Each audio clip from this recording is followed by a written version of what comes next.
नमस्कार, तपाईहरुलाई स्वागत छ नेपाल अनलाइन स्कुलको युट्युब च्यानलमा। हाम्रो युट्युब च्यानलमा तपाईहरुले क्लास नर्सरीदेखि मास्टरसम्मका सबै विषयका सबै भिडियोहरू हेर्न सक्नुहुन्छ। त्यसको लागि तपाईहरुले युट्युबमा गएर अथवा फेसबुकमा गएर, त्यस्तै भाइबरमा गएर अथवा टिकटकमा गएर नेपाल अनलाइन स्कुल भनी सर्च गर्न सक्नुहुनेछ। र हामीले तपाईहरुका लागि भनेर चाहिँ मोडल क्वेशन सेटका सोलुसन, ओल्ड क्वेशन सेटका सोलुसन, च्याप्टर वाइज क्वेशन सेटका सोलुसनहरू, कन्सेप्ट बेस्ड क्वेशनका सोलुसनको भिडियो बनाएर हालेका छौँ।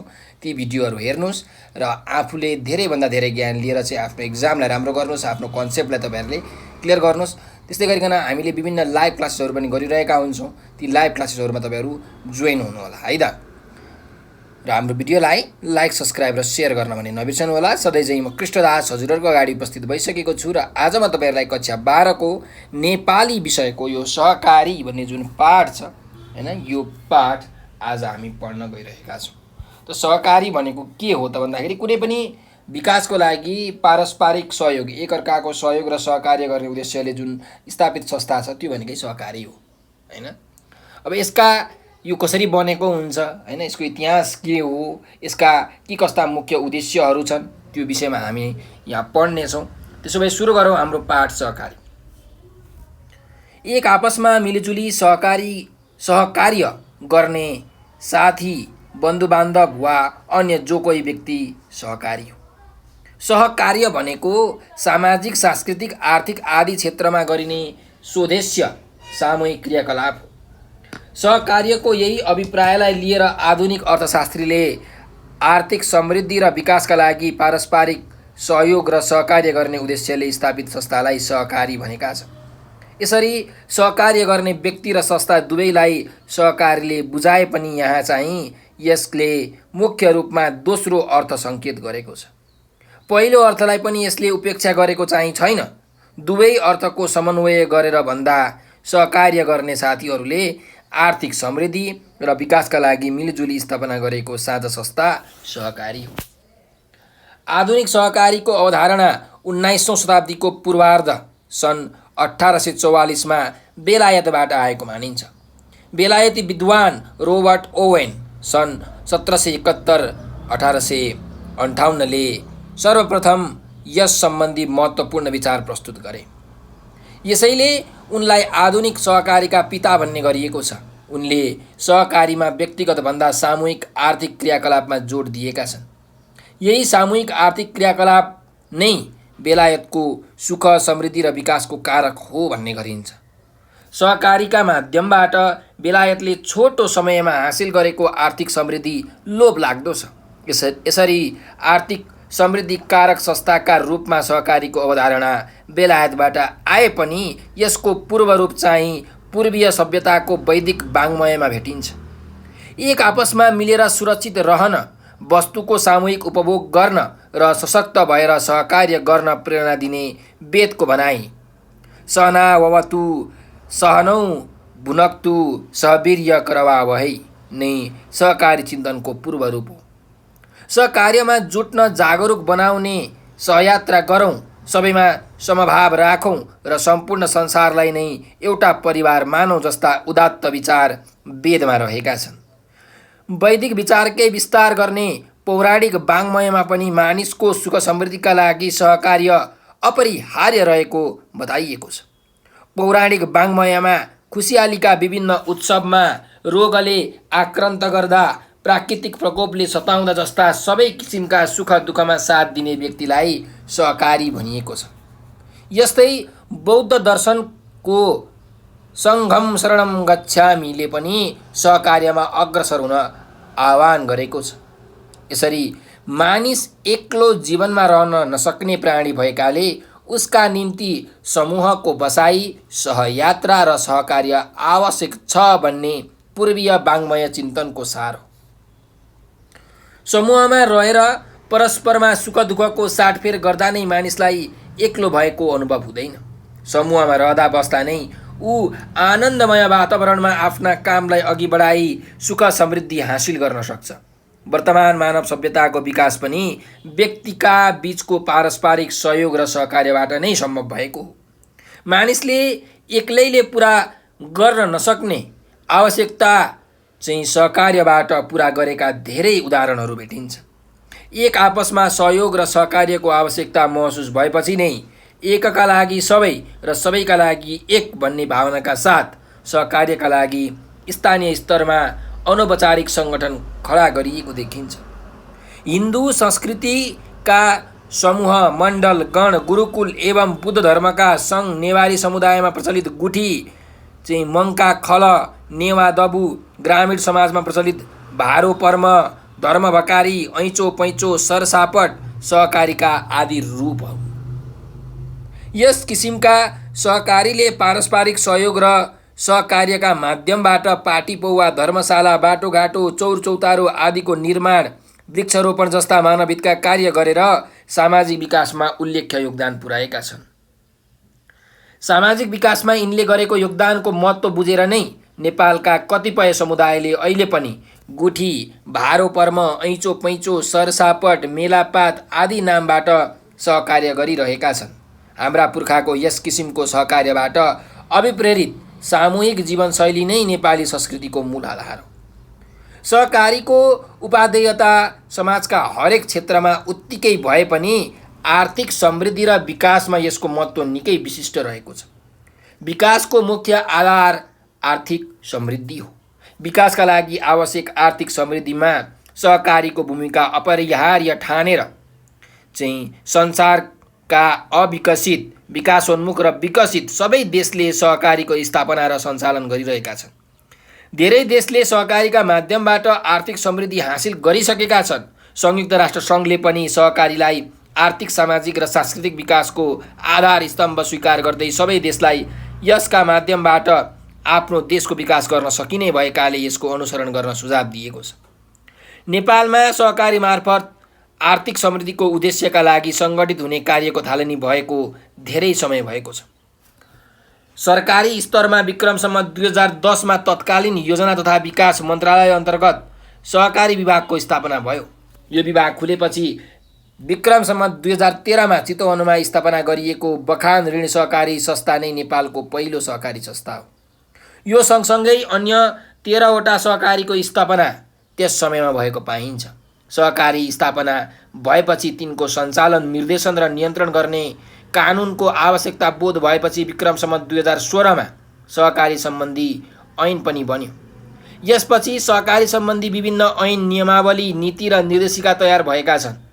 नेपालको संविधानको धारा 53मा सहकारी क्षेत्रको सहभागिता तथा विकास मार्फत उपलब्ध साधन स्रोतको अधिकतम परिचालनद्वारा तीव्र आर्थिक वृद्धि हासिल गर्दै दिगो आर्थिक विकास गर्ने लक्ष्य रहेको उल्लेख गरिएको छ। यस संविधानको धारा 296 को उपधारा 1 ले दिएको अधिकारको प्रयोग गरी व्यवस्थापिका संसदले पूर्ववर्ती ऐनका सकारात्मक पक्षलाई स्वीकार र कमी कमजोरीलाई निराकरण गरेर सहकारी ऐन 2074 जारी गरेको छ। यस ऐनले पनि सहकारीका माध्यमबाट आत्मनिर्भर, दिगो एवं समाजवाद उन्मुख राष्ट्रिय अर्थतन्त्रको विकास गर्ने मुख्य उद्देश्य लिएको छ। यसका लागि सहकारीका विश्वव्यापी मूल्य, मान्यता र सिद्धान्तलाई अनुसरण गरी सहकारीको स्थापना सञ्चालन गर्नुपर्ने निर्देशनमा ऐनमा चाहिँ दिएको छ। सहकारीका माध्यमबाट बेलायतले उल्लेख्य आर्थिक समृद्धि हासिल गरेपछि विश्वका अन्य देशले पनि यसको अनुसरण गरेको देखिन्छ।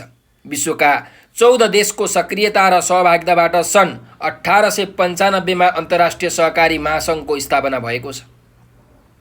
यस महासङ्घले सहकारीका आधारभूत र नैतिक मूल्यलाई समेटेर सहकारी स्थापनाका निर्देशक सिद्धान्त तयार पारेको छ। यस महासङ्घले तयार पारेको सिद्धान्तमा सन्निहित विचारमध्ये स्वैच्छिक तथा खुल्ला सदस्यता, सदस्यको लोकतान्त्रिक नियन्त्रण, आर्थिक सहभागिता, स्वायत्तता, स्वतन्त्रता, सहकारी बीच पारस्परिक सहयोग, समुदायप्रतिको सरोकार, शिक्षा, तालिम र सूचना मुख्य हुन्। अहिले विश्वका अधिकांश देशमा यिनै निर्देशक सिद्धान्तको अनुसरण गरी सहकारीलाई अघि बढाइएको छ। अन्तर्राष्ट्रिय सहकारी महासङ्घमा आबद्ध नेपालले पनि यसले प्रस्ताव गरेका मूल्य, मान्यता र निर्देशक सिद्धान्तलाई स्वीकारेर अघि बढ्ने कुरा ऐनमा नै समावेश गरेको छ। यसैले सहकारीका मूल्य, मान्यता र मार्ग निर्देशक सिद्धान्तलाई बुझेर अघि बढ्दा यसबाट अपेक्षित उपलब्धि हासिल गर्न सकिन्छ। सहकार्यबाट व्यक्तिलाई आत्मनिर्भर बनाउने र समुदायको दिगो विकास गर्ने उद्देश्यले सहकारीको अवधारणा आएको हो। स्वतन्त्रताका लागि स्वावलम्बन, समुन्नतिका लागि पारस्परिकता र दुवैका लागि सहकारिता सहकारीको नारा रहेको छ। सहकार्य गर्दा आम जनसमूहमाझ छरिएर रहेको पुँजी, प्रतिभा र प्रविधिको एकीकृत उपभोग भई यसबाट आर्थिक उन्नति हुने भएकाले व्यक्ति आत्मनिर्भर बन्नुका साथै समाजको उन्नति हुन्छ। सहकारीमा सहकार्यलाई महत्त्व दिने भएकाले यसमा न्यून पुँजी भएका व्यक्ति पनि आबद्ध हुन सक्छन्। न्यून पुँजी भएका व्यक्तिलाई एक थुकी सुकी 100 थुकी नदी भने चाहिँ यसमा आबद्ध भएर एक थोपा जम्मा गरी गाग्रो भर्ने सुविधा छ। सबै किसिमका व्यक्तिलाई समेट्न सक्ने हुँदा अविकसित, विकासोन्मुख र विकसित सबै देशमा सहकारी खुलेका छन्। आर्थिक स्थितिले कमजोर व्यक्तिलाई सहकारीले प्राथमिकतामा राख्ने भएकाले समानुपातिक आर्थिक समुन्नतिका लागि नेपाल जस्तो विकासोन्मुख देशका लागि यस किसिमको साझा संस्था निकै उपयोगी देखिन्छ। निश्चित समुदायका सदस्यले आफ्नो इच्छा अनुसार मिलेर सहकारीको स्थापना गर्ने भएकाले सहकारी स्वैच्छिक साझा संस्था हो। सहकारीबाट प्राप्त हुने सेवा उपभोग गर्न सक्ने र सदस्यता लिन चाहने सबै व्यक्ति सदस्य बन्न सक्ने भएकाले सहकारी खुला संस्था पनि हो। यिनमा सदस्यता लिने र सदस्यता त्याग गर्ने स्वतन्त्रता सबै सदस्यलाई उपलब्ध छ। कुनै पनि व्यक्ति अरूको करकापमा सदस्यता लिन बाध्य हुँदैन। सेवा उपभोग गर्न चाहने व्यक्तिलाई सदस्यता प्राप्त गर्न कुनै कृत्रिम छेकबार लगाउन मिल्दैन। यी संस्थामा आबद्ध सदस्यबीच लिङ्ग, वर्ग, वर्ण, जाति, धर्म र राजनीतिक आधारमा भेदभाव हुँदैन। स्वैच्छिक तथा खुला सदस्यताको व्यवस्था भए पनि सहकारीमा सदस्य बन्नका लागि निश्चित मापदण्ड तयार पारिएको हुन्छ। सहकारीमा सदस्य बन्न चाहने हरेक व्यक्तिले संस्थाबाट जारी हुने सेयर अनिवार्य रूपमा खरिद गर्नुपर्छ। सहकारी ऐनको दफा 30 बमोजिम 16 वर्ष पुगेका नेपाली नागरिक सहकारीको सदस्य बन्न सक्ने प्रावधान रहेको छ। सदस्य बन्न व्यक्तिले सहकारीको कम्तीमा 1 किता सेयर खरिद गरेको र सहकारीको तोकिएको कार्यक्षेत्रमा बसोबास गरेको हुनुपर्नेछ। उल्लिखित योग्यता पुगे तापनि एक व्यक्ति एकै समयमा एकभन्दा बढी समान प्रकृतिका सहकारीको सदस्य बन्न मिल्दैन। सहकारीमा एकदेखि लिएर थुप्रै सेयर पनि किन्न सकिने व्यवस्था हुन्छ। जति नै सेयर किने पनि भोटको सङ्ख्या भने 1 मात्र हुन्छ। यसमा नयाँ सदस्य र पुराना सदस्यका बीचमा पनि मतदान र विचार व्यक्त गर्ने काममा केही भेदभाव गरिँदैन। संस्थाको पुँजीमाथि सबै सदस्यको समान स्वामित्व हुन्छ। सहकारीमा नाफा भएमा सदस्यले चुक्ता गरेको सेयर पुँजीका आधारमा सीमित बचत फिर्ता पाउँछन्। संस्थाले आर्जन गर्ने मुनाफाबाट संरक्षित पुँजी फिर्ता कोष, बोनस कोष, जगेडा कोष, शिक्षा कोष, घाटापूर्ति कोष खडा गरी संस्थागत विकास र सदस्यको सेवा तथा सुविधा सुनिश्चित गरिएको हुन्छ। सहकारी सदस्य केन्द्रित संस्था भएकाले यसमा सदस्यको विशिष्ट भूमिका रहेको हुन्छ। सहकारी लोकतान्त्रिक संस्था हो। सहकारीका सदस्य आफ्नो संस्थाको नीति तय गर्न र निर्णय गर्नमा सक्रिय रूपमा सहभागी हुन्छन्। निर्वाचित प्रतिनिधिका रूपमा चयन हुने जुनसुकै महिला तथा पुरुष सदस्यप्रति उत्तरदायी हुन्छन्। संस्थामा एक व्यक्ति एक मतको आधारमा सदस्यको समान मताधिकार हुन्छ। यिनीहरूको गठन पनि लोकतान्त्रिक पद्धतिका आधारमा हुने गर्छ। सामान्यतया सहकारी संस्था गठन गर्न कम्तीमा 30 जना व्यक्ति आपसमा सङ्गठित हुनुपर्ने व्यवस्था ऐनको दफा 3(1) ले गरेको छ। सोही ऐनको दफा 3(2) मा भने श्रमिक युवा लगायतले आफ्नो श्रम र सिपमा आधारित भई व्यवसाय गर्ने सहकारी संस्थाको हकमा 15 जना नेपाली नागरिकले संस्था गठन गर्न सक्ने व्यवस्था रहेको छ। यसैले सहकारीले श्रम र सिपलाई बढी महत्त्व दिएको स्पष्ट हुन्छ। सहकारी स्वायत्त संस्था हुन्। संस्थाको सञ्चालन तथा काम कारबाहीमा सरकार तथा अन्य बाह्य निकायको हस्तक्षेप हुँदैन। सहकारीमा मूलतः कानुनी शासन, पारदर्शिता र जवाबदेही ढङ्गले संस्था चलाउने गरिन्छ। सङ्घ संस्थाले आफ्ना सदस्यबाट बचत तथा पुँजी सङ्कलन र बाह्य स्रोतबाट सम्झौता गरी ऋण प्राप्त गर्न सक्छ। यसलाई व्यवस्थित रूपमा सञ्चालन गर्नका लागि यसका एकाइ साधारण सभा, सञ्चालक तथा लेखा समिति आदि विभिन्न उपसमितिको व्यवस्था सहकारी नियमावलीमा गरिएको छ। नेपालको आर्थिक विकासमा सहकारीले ठूलो योगदान दिन सक्ने कुरा केही वर्षभित्र यसले गरेका विभिन्न कार्यबाट थाहा पाउन सकिन्छ। यसैले समाजका सबै क्षेत्रमा सहकारीको आवश्यकता सबैतिरबाट महसुस गरिएको छ। सहकारी विभागको विक्रम सम्वत 2077 को तथ्याङ्क अनुसार नेपालमा 29,886 सहकारी सञ्चालन भए पनि अहिलेसम्म सबै क्षेत्रमा सहकारीको सञ्चालन हुन सकेको छैन। सबैजसो क्षेत्रमा सहकारीलाई प्रभावकारी रूपमा सञ्चालन गरिएको खण्डमा नेपाल धेरै कुरामा स्वावलम्बी हुन सक्ने देखिन्छ। अहिले विश्वव्यापीकरणको बढ्दो प्रभावसँगै विदेशी वस्तुको बढ्दो प्रयोगले हाम्रा घरेलु उत्पादन सङ्कटमा पर्दै आएका छन्। हामीले स्वदेशी उत्पादनलाई प्राथमिकतामा नराखेसम्म हाम्रो आत्मनिर्भरताको यात्राको थालनी पनि हुँदैन। यस कार्यका लागि सहकारी नै प्रभावकारी माध्यम बन्न सक्ने देखिन्छ। यसका लागि सहकारीको प्रकृति तथा लाभबारे समुदायभित्रका सर्वसाधारणलाई सुसूचित गराउनुपर्छ। यसमा संलग्न भइसकेका सदस्यको चौतर्फी विकासका लागि अनवरत रूपमा शिक्षा र तालिमको व्यवस्था गर्नुपर्छ। सहकारी सम्बन्धी शिक्षाको अभावमा यसलाई विशुद्ध वित्तीय संस्था वा सामाजिक संस्थाका रूपमा लिने गरिएको पाइन्छ। सहकारीले वित्तीय र सामाजिक दुवै क्षेत्रमा काम गरे पनि यसका मूल्य मान्यता, सिद्धान्त, कार्य प्रकृति, नीति, उद्देश्य तथा कार्यक्रमका आधारमा यी दुवै किसिमका संस्थाभन्दा सहकारी नितान्त पृथक छ। केही सञ्चालकले सहकारीका मूल्य मान्यता र सिद्धान्तको पूर्णतः उपेक्षा गरी व्यक्तिगत स्वार्थबाट प्रेरित भएर संस्था सञ्चालन गरिरहेका छन्।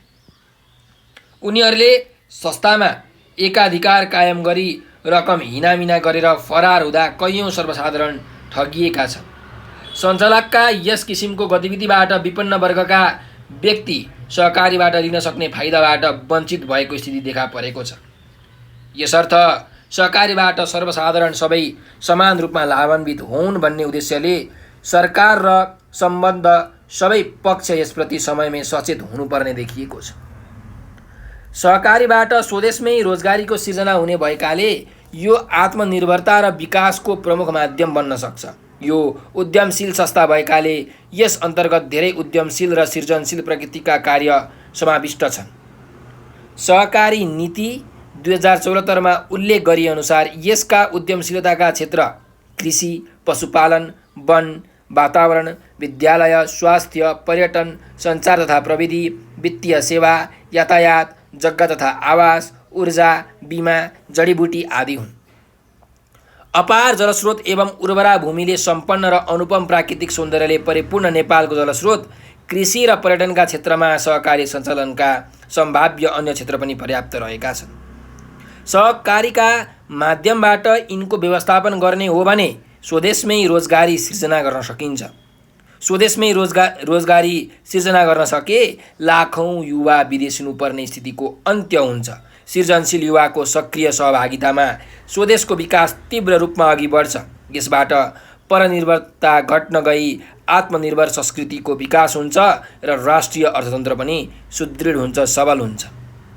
सहकारीका माध्यमबाट उपर्युक्त सबै उद्योगलाई व्यवस्थित रूपमा सञ्चालन गर्दै नयाँ क्षेत्रलाई समेत समेटेर अघि बढ्न सके नेपाल संसारकै समुन्नत र सुखी मुलुक बन्न सक्छ भनेर चाहिँ यो सहकारीको बारेमा आज हामीले एकदम विस्तृत रूपमा पढिसकेका छौँ। त यो सहकारी नेपालमा यो सञ्चालन भएका जति पनि सहकारी संस्थाहरू छन् तिनीहरूको उद्देश्यहरू के हो त? मुख्य उद्देश्य चाहिँ के हो त हामीलाई थाहा हुनु पर्यो। अब्जेक्टिभ्स, एम्सहरू हामीलाई थाहा हुनु पर्यो। यसको पहिलो उद्देश्य के हो भने आत्मनिर्भरताको मूल्यलाई प्रोत्साहित गर्ने र सामूहिकताको भावनालाई चाहिँ के गर्ने त विकास गर्ने यसको एउटा प्रमुख उद्देश्य हो। त्यस्तै अर्को उद्देश्य के हो? बचत गर्नु र ब्याजको उचित दरहरूमा क्रेडिट सेवाहरू चाहिँ प्रदान गर्नु भनेको यसको अर्को उद्देश्य हो। अर्को उद्देश्य, तेस्रो नम्बरको उद्देश्य भनेको के हो भन्दाखेरि सदस्यहरूको आय बढाउनको लागि समर्थन र प्रोत्साहन प्रदान गर्नु भनेको यसको अर्को उद्देश्य हो सहकारीको। सहकारीको चौथो उद्देश्य भनेको विभिन्न एजेन्सीहरूबाट टेक्निकल र वित्तीय सहयोगलाई स्वीकार गर्ने उद्देश्य हो।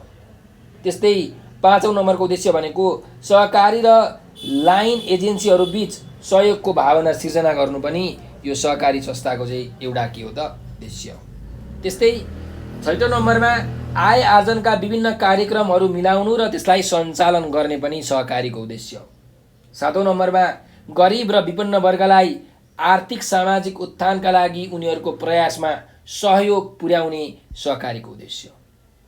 8औं नम्बरमा अन्य संस्थाबाट अथवा अन्य संस्थालाई ऋण प्रदान गर्नु, अन्य संस्थाबाट ऋण स्वीकार गर्नु पनि यो सहकारीको एउटा उद्देश्यमा पर्छ भने अन्तिम उद्देश्य यसको के हो भन्दा सहकारीको पदको उन्नति र विकासमा सेमिनार र कार्यशालाहरूको चाहिँ आयोजना गर्ने पनि यो सहकारीको उद्देश्य हो। यी सबै सहकारीका मुख्य उद्देश्यहरू हुन् भन्ने कुरा हामीलाई एकदम राम्रोसँग थाहा हुनुपर्छ। र कुनै प्रश्न आयो भने तपाईँहरूले यस सहकारीको उद्देश्यको बारेमा तपाईँहरूले लेख्न सक्नुहुन्छ।